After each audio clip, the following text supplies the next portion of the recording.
Bienvenidos. La radio divertida presenta Frecuencia Psicológica. Los temas de actualidad, polémicos y de vanguardia, con la psicóloga y tanatóloga Rosalba Mosqueda Ibarra. Entrevistas, invitados y mucho más. Esto es Frecuencia Psicológica. Comenzamos.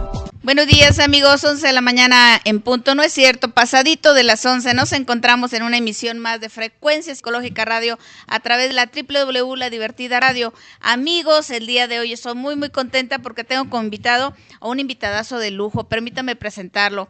Él es el doctor Gessen Salmerón Gómez, él es neuropediatra, él es el presidente del Colegio de Pediatras aquí en Irapuato.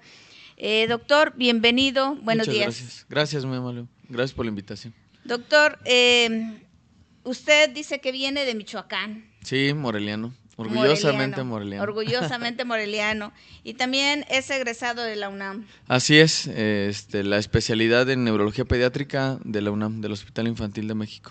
Pues verdaderamente yo estoy muy contenta de que usted se encuentre aquí en Irapuato desde hace un ratito ya, que tuve la oportunidad de encontrármelo en redes sociales y luego ir siguiendo lo que ponía, lo que hacía, lo que venía haciendo, y verdaderamente aquí en nuestra comunidad de Irapuato pues es necesario una personalidad, un profesional de su tipo, porque realmente pues sí nos encontramos con diferentes tipos de trastornos, discapacidades, enfermedades que luego los maestros en la escuela, los padres de familia suponen, imaginan y dicen es hiperactivo, es esto, es lo otro, y empezamos a etiquetar con desconocimiento claro de lo que realmente es.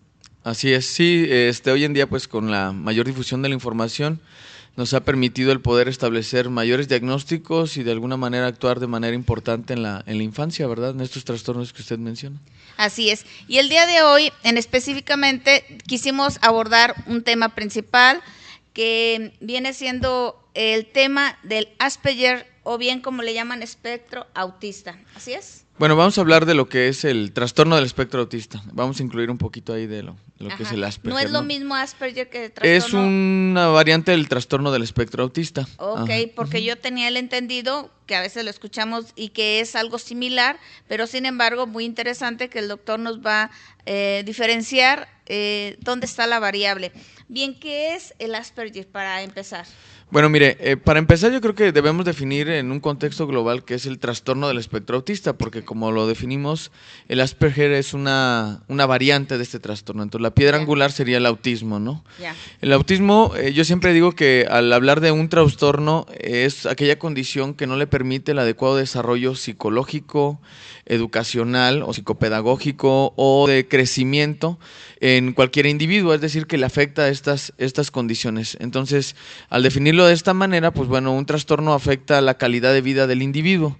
En este caso, pues, hablando de los niños, pues, en la infancia, ¿no? Y el autismo, si nosotros lo definimos, pues, tiene dos características importantes. Afecta la calidad del niño en dos situaciones. Uno, en la cuestión del lenguaje, ¿sí? Tanto verbal como no verbal, y aparte la interacción social y el desarrollo adecuado en la sociedad del individuo. Esas pudiéramos decir que son los dos factores importantes. Ya de ahí se derivan ciertas características individualizadas para ciertos trastornos, ¿no? Sin embargo, en un contexto muy generalizado, podríamos decir que las personas que padecen el trastorno del espectro autista tienen problemas de comunicación, tanto verbal como no verbal, dificultades en la reciprocidad social, es decir, que no comparten los mismos goces o disfrutes, sí.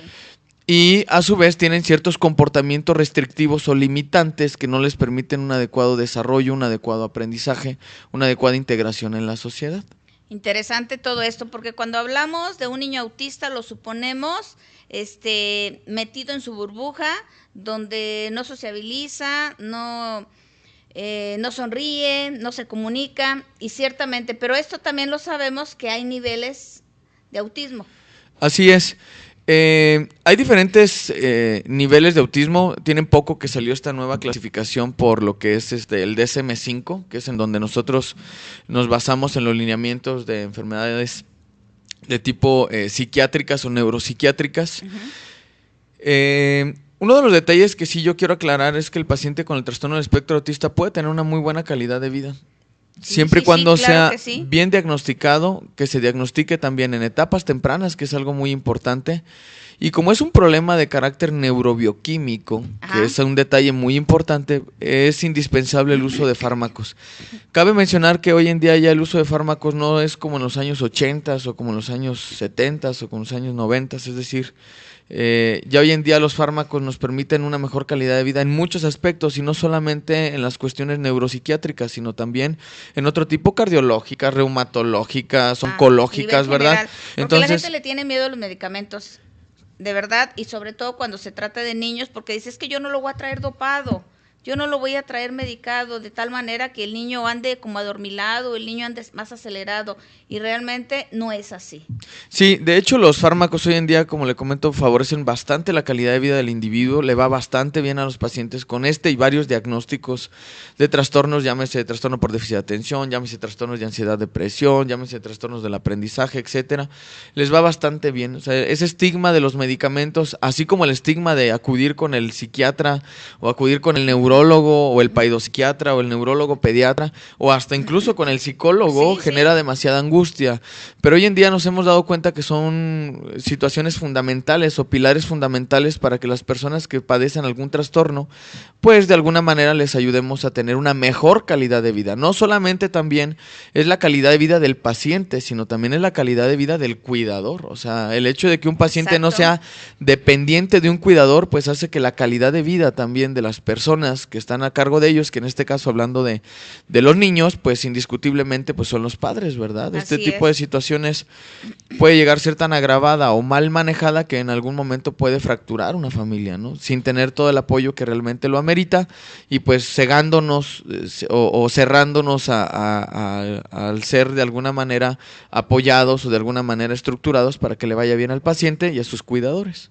O sea, auditorio, como estás escuchando, realmente cuando hablamos de estos trastornos de espectro autista o de Asperger, estamos hablando de una condición neurológica, no es una enfermedad como tal. La personita nació así y esto puede ser muy educable, puede ser muy tratable y sobre todo cuando se detecta a tiempo, ¿no, doctor? Así es.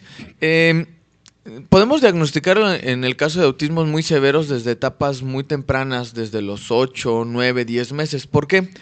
Porque en esta edad, bueno, generalmente un niño que tiene entre 8 a 10 meses ya reconoce su nombre, ¿sí? Ya dice adiós, ya dice hola, ya aplaude, Exacto. ya identifica extraños. De alguna manera la cuestión del lenguaje ya empieza a señalar, ¿sí? Ya Así empieza a es. estirarse por los objetos. Ya se reconoce en la parte de la reciprocidad, reconoce de alguna manera cuando papá o mamá está enojada con los gestos, ¿verdad? Sí.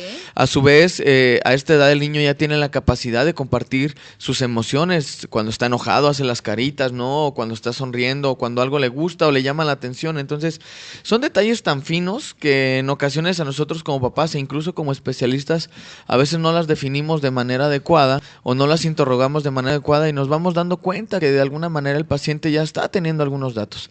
Esto estamos hablando del paciente que tiene un trastorno de tipo progresivo. El Exacto. trastorno del espectro autista, la evolución son dos. Uno es el progresivo y otro es el regresivo. El progresivo es aquel paciente que conforme se va dando su neurodesarrollo, nosotros vamos detectando que indiscutiblemente tiene dificultades en el lenguaje, no hay una empatía, ya no me fija la mirada, yo le pido que haga ciertas órdenes y yo considero en ocasiones que es hasta sordo porque no la realiza. Exacto.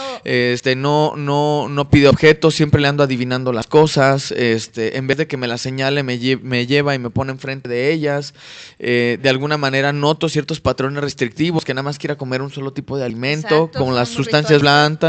las de consistencia blanda, que quiera nada más oler los alimentos, que quiera jugar en un solo espacio, que le guste jugar acomodando cosas en hilera.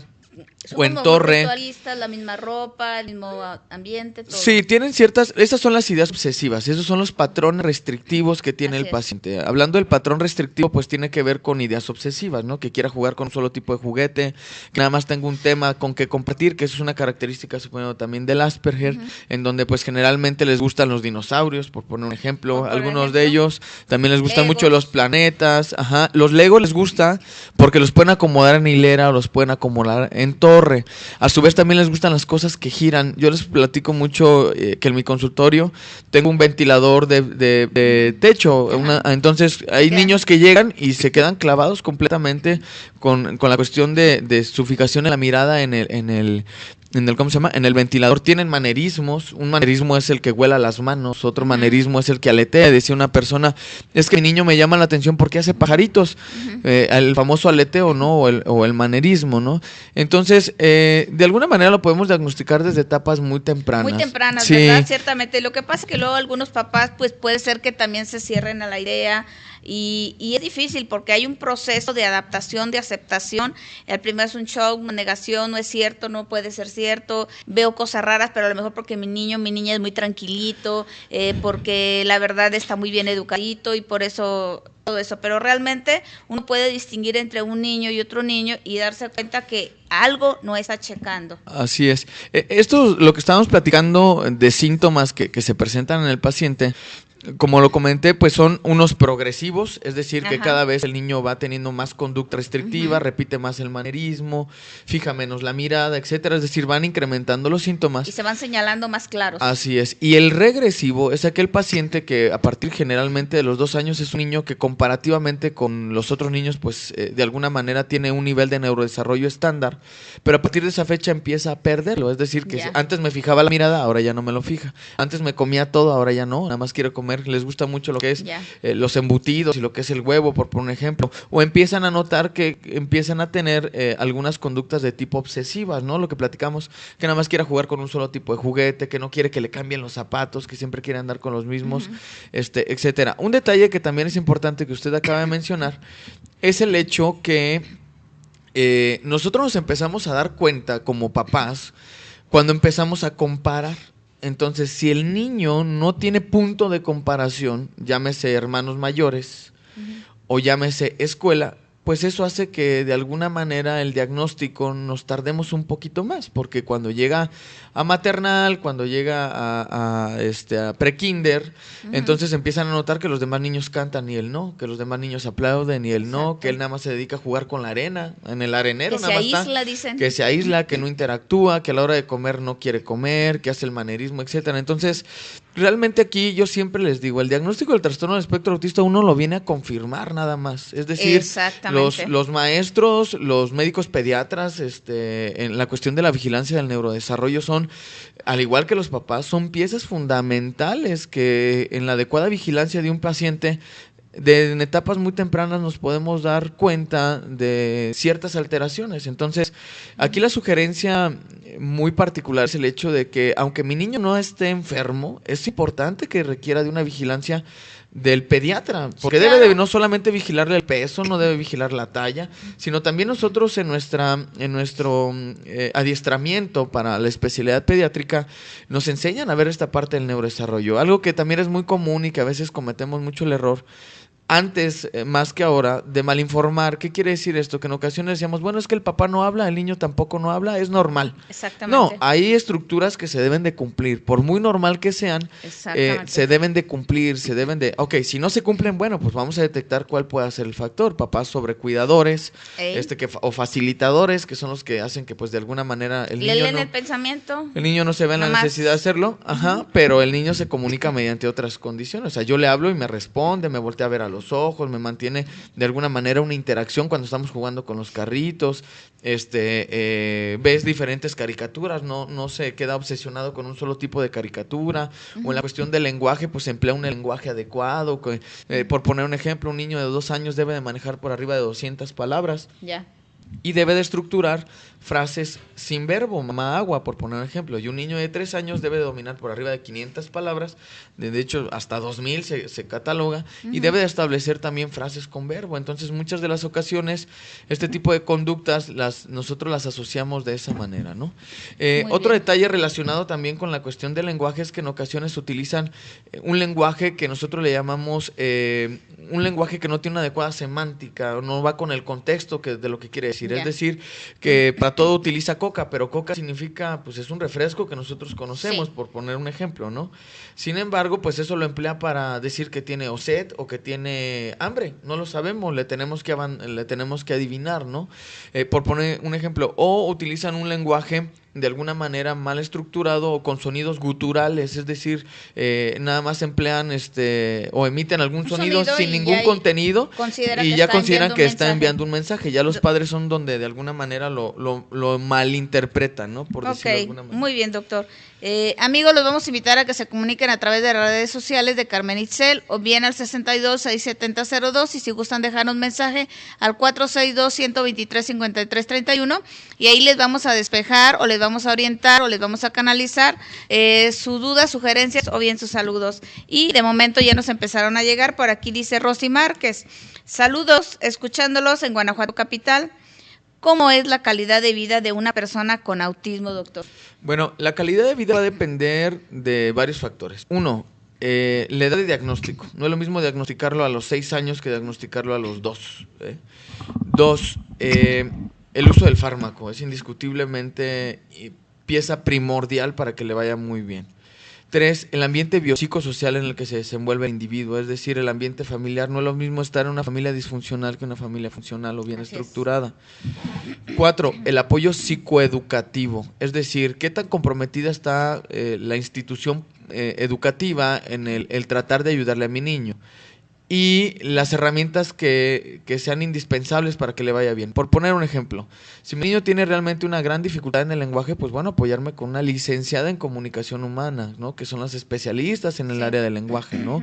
O igual una licenciada en educación especial, ¿no? Para la cuestión psicoeducativa, o igual hasta en algún momento es necesario el apoyo psicológico, ¿verdad? Para manejar todo lo que son la poca tolerancia a la frustración, los enojos, los berreos. Y otro detalle que es muy importante es el coeficiente intelectual. ¿Qué capacidad tiene el niño? No nos olvidemos que las personas con el trastorno del espectro autista, el 80% de ellos tienen un cierto grado de discapacidad intelectual.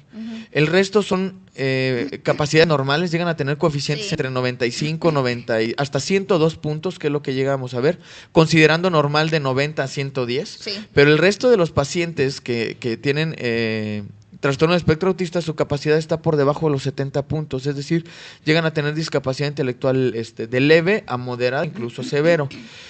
Para nosotros definir o establecer el grado de trastorno del espectro autista, vemos 2 puntos que son importantes, que son los que nos permiten determinar de alguna manera el pronóstico en la calidad de vida del individuo. El leve, por poner un ejemplo, no necesita de un mediador para generar una relación social. O sea, no es aquel que lleva al papá y lleva al niño y lo introduce al núcleo con el grupo. No es la maestra que tiene que introducir al niño al grupo cuando están cantando. Él solito se relaciona, ¿no? Y 2, pues el lenguaje. Indiscutiblemente el lenguaje aquí tiene que ver qué tanta capacidad tiene el individuo de poderse expresar y de esa manera. Entonces es leve. El moderado es aquel paciente que requiere de un interlocutor para poder ya sea generar una relación social o generar un proceso de comunicación. Hablamos del sonido gutural, o hablamos del manejo de escaso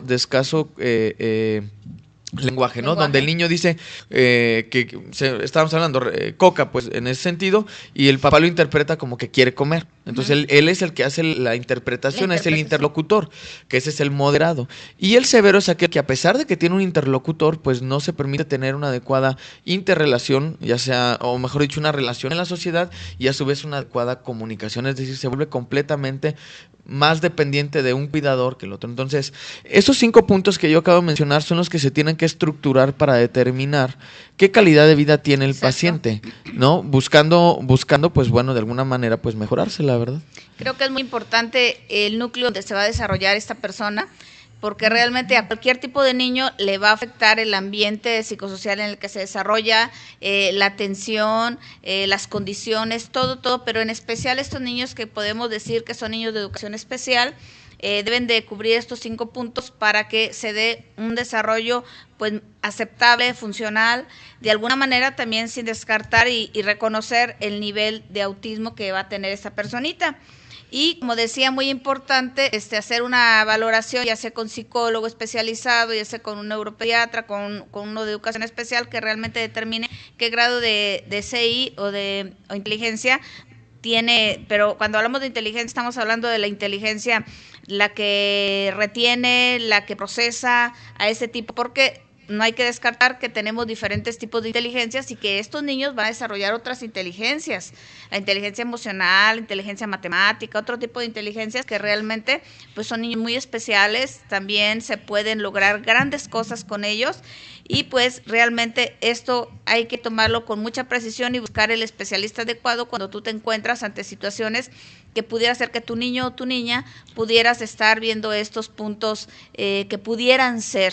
Y para eso, pues, el especialista es el adecuado. Doctor, cuando hablamos de niños, que generalmente decimos el niño, pero también se da en niñas, que haya una prevalencia en niños es otra cosa. Así es.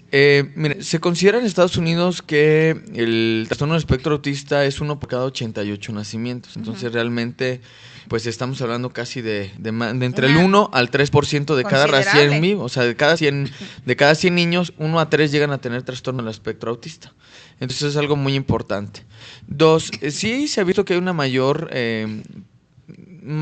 trastorno en el paciente masculino que en el femenino, ¿no? A pesar de que se han investigado genes que están relacionados con el sexo, no se ha podido determinar a qué se debe la causa de cuál o el por qué es más frecuente en varones que en mujeres, ¿no? Sin embargo, sí son 4 varones por una mujer. Es la proporción o la relación hombre-mujer, que es como nosotros lo denominamos, ¿no? Sin embargo, la calidad de vida, etcétera, pues va a depender de manera individualizada o del contexto individualizado del paciente, ¿verdad? Así es muy interesante. Por aquí tenemos otro comentario de Saraí Zavala. Ella dice, interesante tema, saludos. Leía un artículo donde decían que aún no se sabe qué causa el autismo, justamente lo que usted está diciendo. Hay varias teorías con respecto a esto y sin embargo la ciencia aún no ha determinado específicamente qué fue, porque lo viene este capítulo, doctor, en que los papás se llegan a sentir culpables. ¿Qué hice? ¿Qué pasó? ¿Qué sucedió? ¿Dónde me equivoqué? A lo mejor fue por NX y le empiezan a atribuir a una serie de características, incluso empiezan a culpar a la familia y que yo no descarto que pudiera haber una posibilidad de un trastorno genético más, otras cosas, sin embargo, a ciencia cierta todavía no está. No está establecido, indiscutiblemente sabemos que tiene que ver, como usted lo mencionó, la herencia. El trastorno del espectro autista se hereda.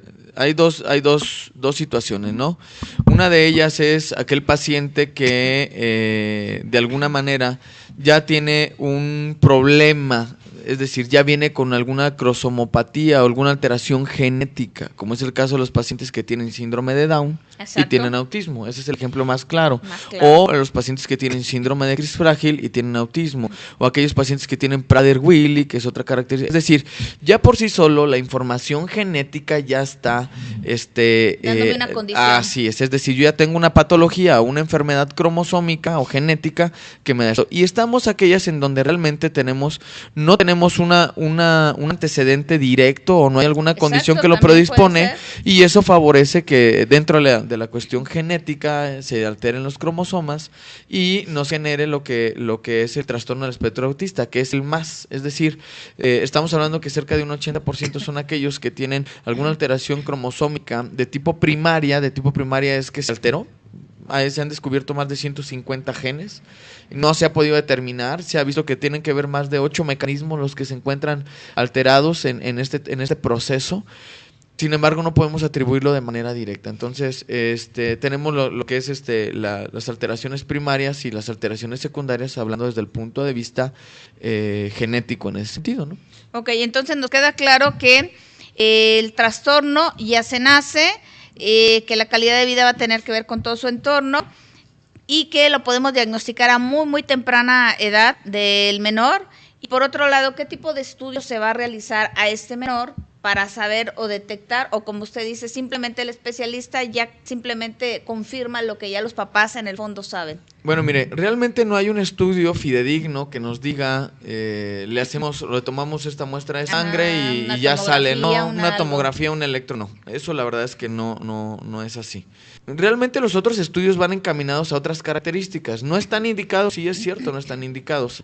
Pero si el paciente del trastorno del espectro autista tiene otro tipo de comorbilidades, es decir, que tiene epilepsia, pues le tenemos que hacer estudios de epilepsia. Así es. Pero si tiene algún otro tipo de estudios como alteraciones, vamos a suponer, de la glucosa o del azúcar, pues lógico, también le vamos a hacer. Si tiene, es decir, hay que ver qué condición tiene individualizadamente el paciente y sobre ello determinarla, ¿no? Pero que haya Cada algún caso es estudio, uno.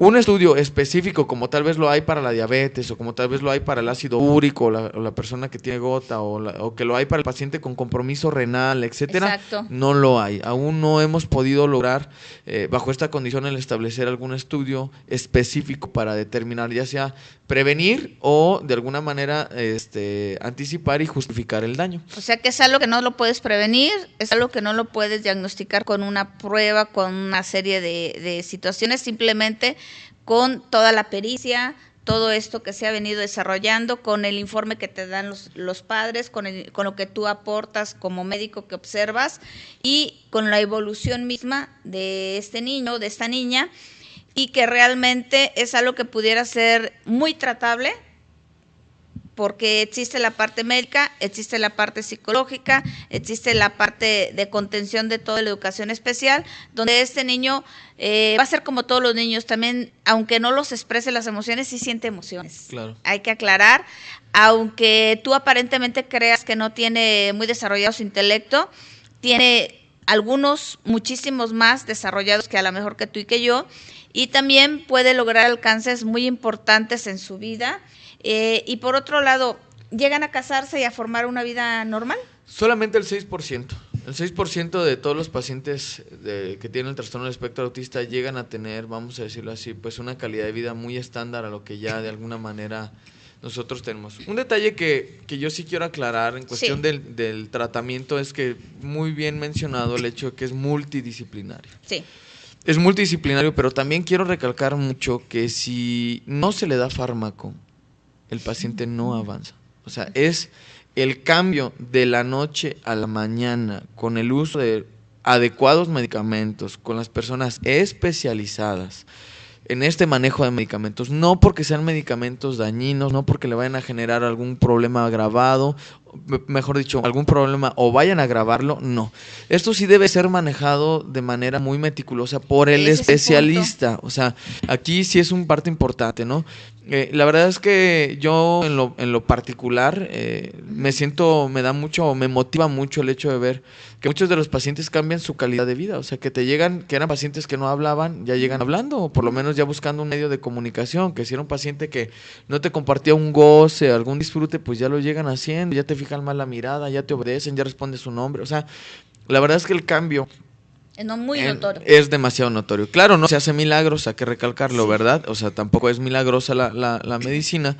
Sin embargo, es muy notorio del paciente que toma al que no toma medicamento. Amigos, entonces, como escuchan, realmente sé que todos los padres de familia, los abuelos, tenemos preocupación en el caso de la medicación, pero cuando está en las manos profesionales, en las manos adecuadas y te dan la orientación adecuada y la psicoeducación necesaria, tú puedes llevarle el tratamiento a tu menor y dárselo en la dosis individualizada, no porque a la comadre y al otro niño le dieron y pasó igual.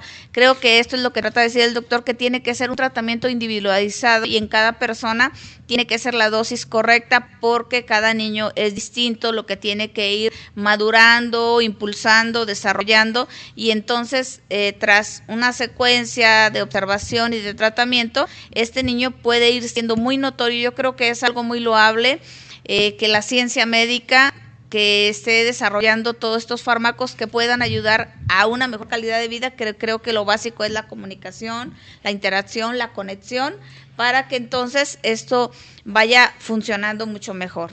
Ese es el punto. Sí, claro. El apoyo multidisciplinario hace que el paciente y la familia pues les vaya de maravilla. La verdad es que les va bastante bien. El estigma generalizado por la sociedad con respecto a todas las, no solamente el autismo, sino a todas las cuestiones de tipo neurológicas o neuropsiquiátricas, está pues mal informado. La verdad es que gracias por darnos la oportunidad de difundir esta información, porque esto le va a modificar mucho la calidad de vida. Yo, como comento, en lo particular, el ver que los pacientes cambian su calidad de vida es una satisfacción, híjole, sorprendente, aunque a veces, pues de alguna manera, los papás quisiéramos que fuera, pues, abismal, ¿verdad? Sí.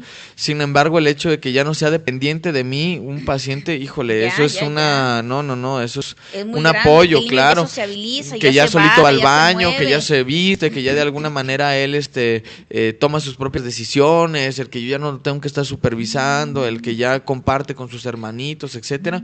Son condiciones que nos permiten a nosotros, pues, seguir de alguna manera apoyando y bajo esta condición el tratar de seguir difundiendo esta información para que la gente sepa que les va bien. Sí, por eso, auditorio, me he permitido hacer la invitación al presidente del Colegio de Pediatría, el doctor Jesús Salmero, aquí presente, para quien se acaba de conectar con nosotros, a que pues mes con mes vengan a hacernos el favor de comunicarse aquí con nosotros. Ay, Dios mío, aquí se activó esto, que estamos en vivo, y según yo le había bajado el volumen, pero pues bueno, aquí está. Lo mejor lo voy a apagar para que no suenen. Disculpen, la gente que nos conoce ya sabe que estamos en la radio todos los viernes, como los jueves, ocupaditas en la mañana. Voy a retomar, estábamos en vivo. Amigo, te lo encargo. Ten, amiguito, porque luego está aquí dando ahorita presencia. Perdón, retomamos, estamos en vivo con el presidente del Colegio de Pediatría de aquí de Irapuato, donde lo queremos invitar mes a mes a que nos venga a traer temas realmente que desconocemos la mayoría de las personas, las escuchamos, las vemos, pero realmente no nos queda claro de qué se trata, cómo es esto. ¿Para qué?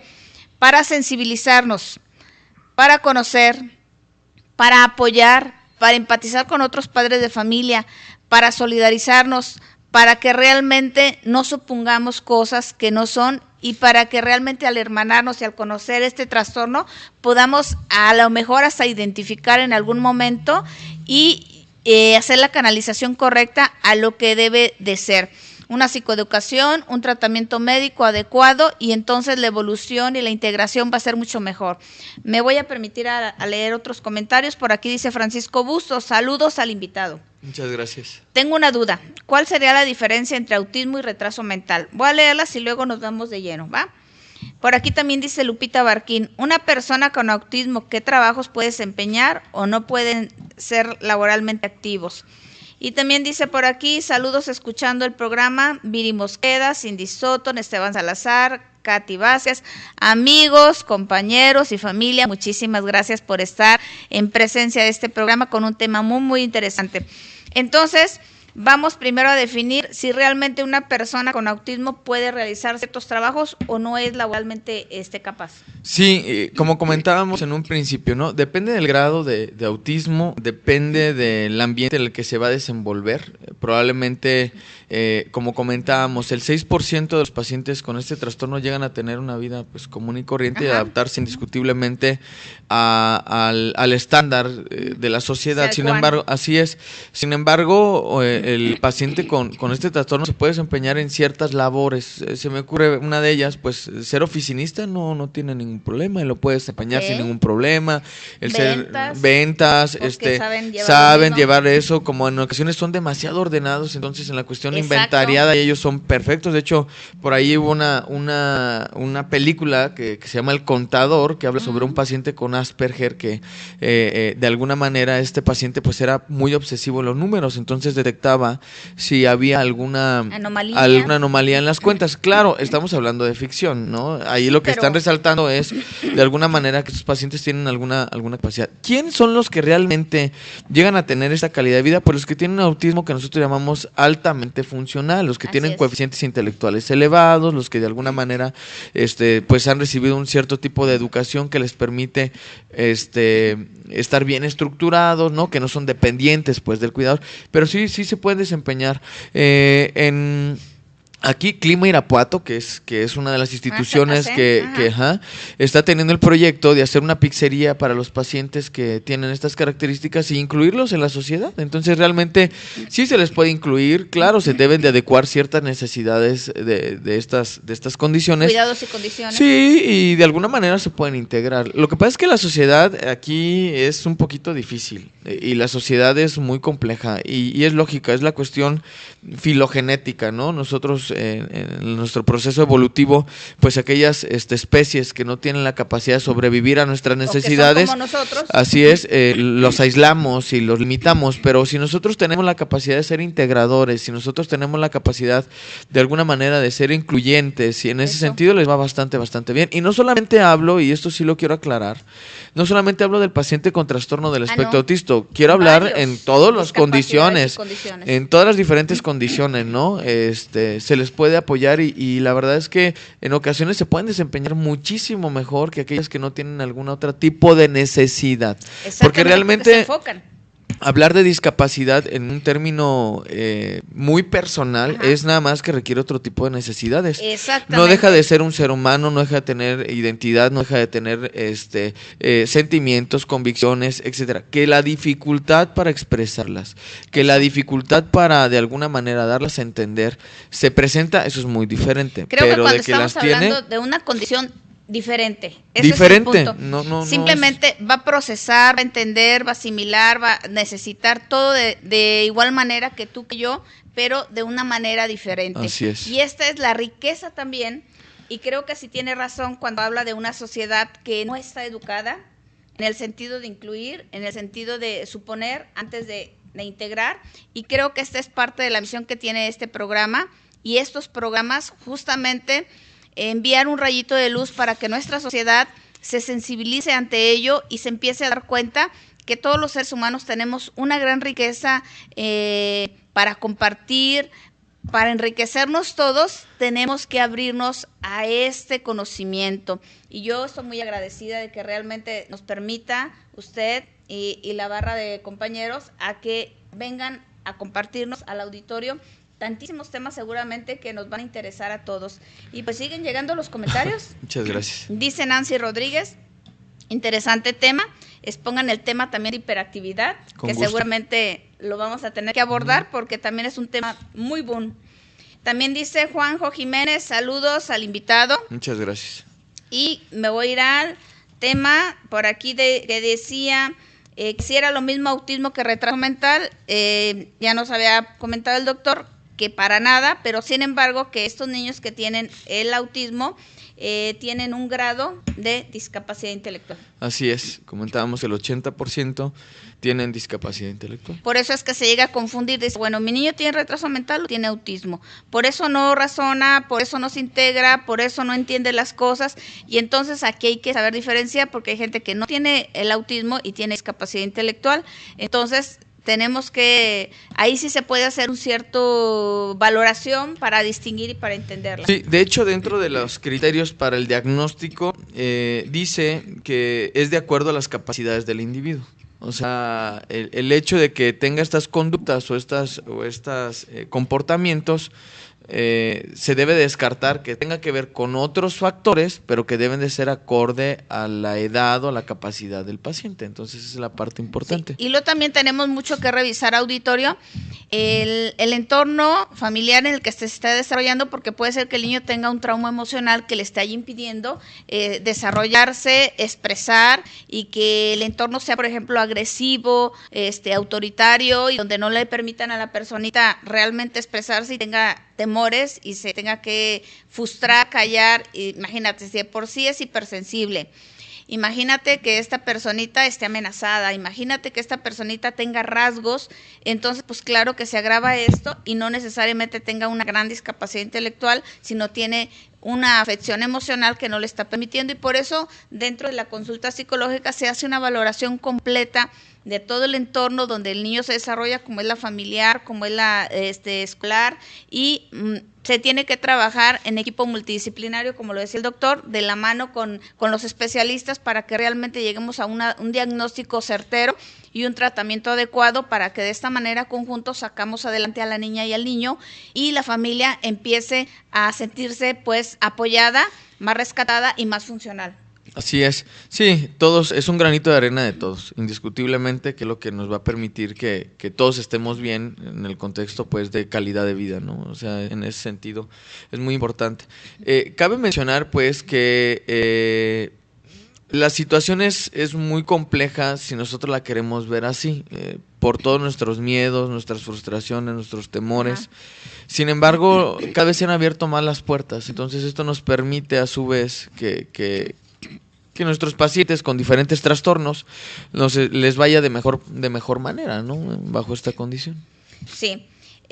Cuando hablamos de todo esto, de las pruebas que pudieran hacer, usted generalmente encuentra una personita y le da canalización, la manda a instituciones. Usted que sabe como realmente especialista de este campo, hay una institución para cada trastorno, para que el auditorio conozca. Miren, aquí un detalle importante es uno, lo debemos de integrar a la sociedad. Mientras más integrado esté, pues mejor le va a ir. Y mientras más estándar sea esta condición, pues es muchísimo mejor.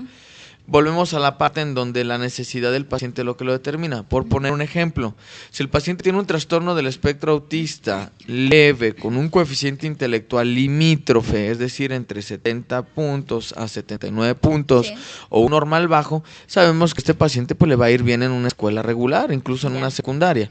Pero si nosotros tenemos un paciente con trastorno del espectro autista moderado, es decir, que ya requiere de un interlocutor o de un mediador, pues sabemos que en una escuela estándar o una escuela regular difícilmente va a poder ser integrado de manera adecuada. Entonces es a ellos, junto con el moderado, a quien se les envía para la cuestión de escuelas como el Centro de Apoyo Múltiple. El Centro de Apoyo Múltiple, o CAM, es una institución pública que nos permite a nosotros poderles brindar de alguna manera el apoyo que se requiera, ¿no? El CAM, ahí ellos les dan terapia psicoeducativa, terapia de lenguaje, terapia ocupacional, dependiendo de las necesidades que tenga el paciente. Es a donde yo en lo personal los derivo. Aunado de que si es necesario algún otro apoyo psicoeducativo, pues ya de manera personalizada y privada, pues se buscan otro tipo de instituciones.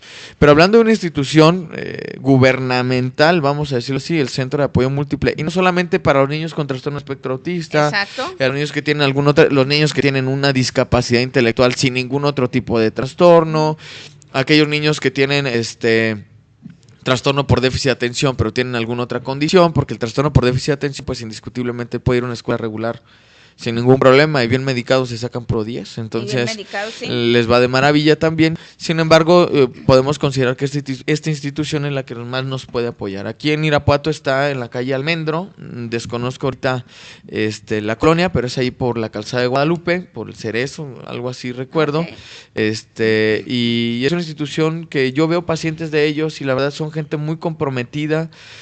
Claro, volvemos a esa parte importante. De nada sirve que se comprometa un solo individuo si somos 5 los que tenemos que comprometernos. Entonces, a veces nosotros como papás pues les deslindamos responsabilidades a terceras personas y pues es claro que esas terceras personas no van a hacer más que la labor que a ellos les compete. Entonces, pues este tipo de situaciones hace que se trunque de alguna manera la evolución, ¿no? Sí, como verán, creo que cuando uno busca, encuentra, y cuando uno toca, se le abre. Siempre vamos a encontrar una opción para el apoyo a estas familias que están atravesando por una situación donde se encuentran desorientados. Y pues creo que Irapuato ha crecido mucho en relación a asociaciones civiles que se han encargado de generar los espacios adecuados para el tratamiento de todas nuestras personas que viven una condición de discapacidad, y que ya sabemos que hay muchos tipos de discapacidades y que cada centro se especializa en lo adecuado. Y como dice el doctor, pues está el CAM aquí en Irapuato para atender a estas personas con problemas de discapacidad intelectual, autismo o Asperger, así como otras instituciones que tenemos otro plus para atender otro tipo de situaciones. Y creo que estamos en una oportunidad muy grande de poder aprovechar y no descartar y no dejar de lado, sobre todo, que no podemos nosotros hacer un diagnóstico certero si no tenemos al especialista en esto, y que la parte médica realmente todos le tenemos miedo. Yo me incluyo en estas, y en mi familia yo tengo un nietecito hiperactivo, un hijo hiperactivo, y venía ese temor, pero también sabemos que hay niveles de hiperactividad, que más adelante en otro capítulo lo vamos a invitar, o a alguno de sus compañeros, y que teníamos esa sensación de que no, pero cuando se le empieza a medicar y se empieza uno a dar cuenta que realmente es maravillosa, sabiéndola dar en la dosis adecuada, pues funciona, y que el niño puede descansar, entonces el niño puede sentirse mejor, el niño porque hay mucho rechazo en relación a todos estos niños, y que cuando sensibilizas también al equipo de los compañeritos y a los maestros, entonces esto es mucho mejor. Realmente, doctor, estamos hablando de un tratamiento multidisciplinario que tiene que ser así. ¿Algo más que usted quiera agregar con respecto a este tema? Bueno, indiscutiblemente esto requiere del diagnóstico del especialista. Para esta nada más hay 2 personas de alguna manera legalmente bien establecidas, que es el psiquiatra y paidopsiquiatra, incluyendo la misma área, y el neurólogo y el neurólogo pediatra. Los más especializados pues es la parte de neurología pediátrica y paidopsiquiatría.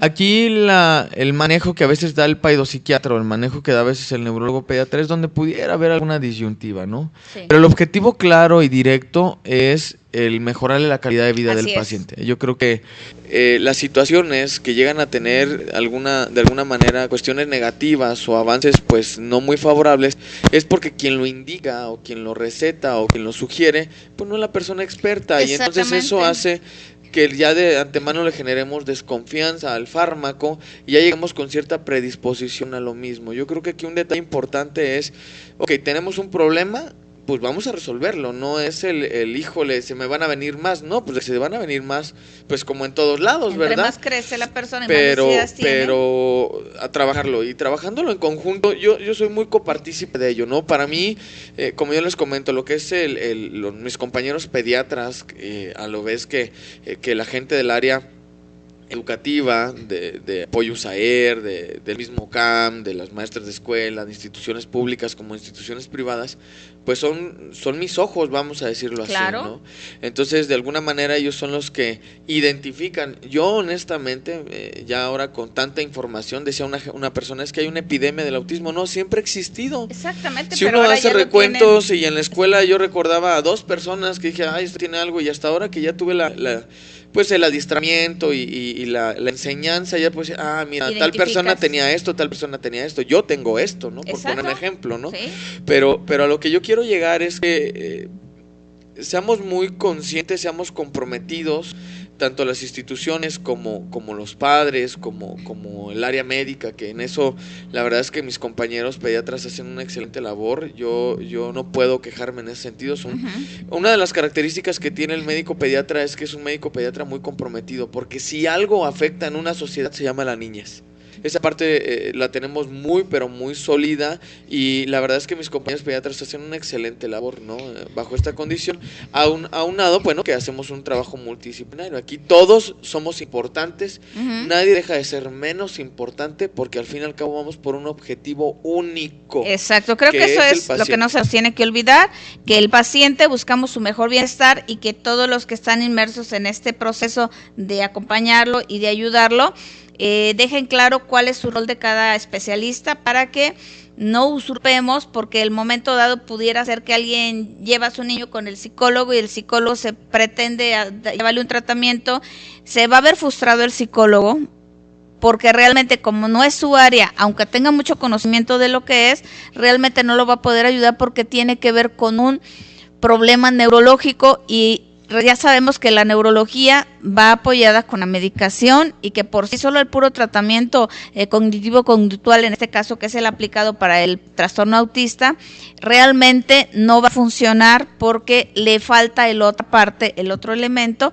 y entonces tenemos nosotros que ser muy objetivos, canalizar, derivar, y entonces respetando cada quien nuestra área de especialización, o eres un psicólogo especializado en esto, tú vas a saber dar la psicoeducación necesaria a los padres como al pacientito, y de esta manera tú haces lo que te corresponde, derivas lo que tiene que ser. Y por eso yo le pedí hace meses al doctor, cuando yo me toque con niños de este nivel en nuestro centro de la unidad psicológica, le vamos a permitir canalizarlo, y por eso yo en mi página pues a veces pongo el promo del doctor, y ahora pues ya sabemos que tiene este cargo tan importante de difundir a todos sus compañeros como personas especializadas en estos campos.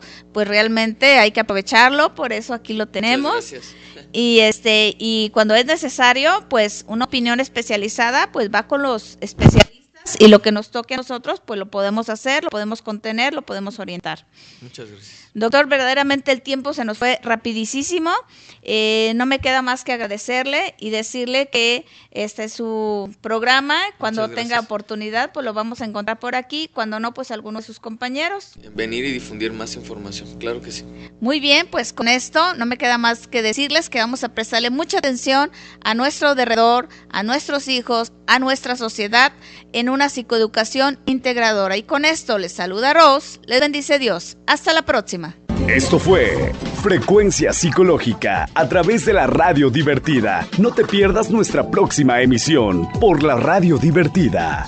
Frecuencia Psicológica con la psicóloga y tanatóloga Rosalba Mosqueda Ibarra. Hasta la próxima.